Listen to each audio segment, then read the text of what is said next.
Hi guys, Dan for BBC Learning English here with this week's learner question.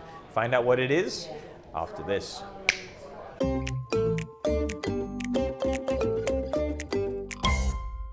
Okay, this week's learner question comes from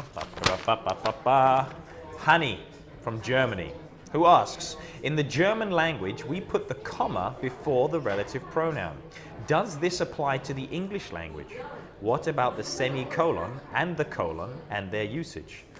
Wow, honey, punctuation question, huh?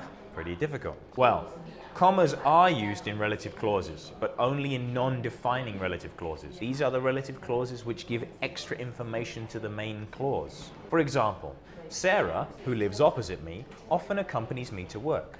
Or, this book, which is in French, needs to be translated. Commas are also used in lists to separate items, but we don't put a comma between the last two.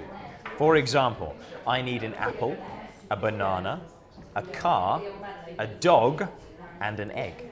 Like commas, semicolons can be used to separate items in a list, but this is more common where the items are complex. For example, I need an apple from Spain, a banana which isn't too soft, a car that hasn't been driven on a Monday, a dog who's only got 3 legs, etc., etc., etc. Finally, we use colons to introduce the lists themselves. They are the punctuation which precedes the list. We can also use colons to introduce quotations or direct speech. For example, the Prime Minister said, colon, there is no need to panic. I hope that answers your question, Hani. Thank you very much for writing.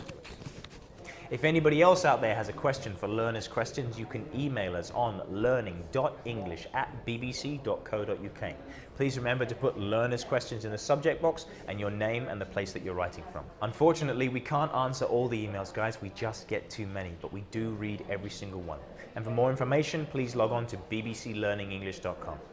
That's it for this week's Learners Questions. Thank you very much. I'll see you next time.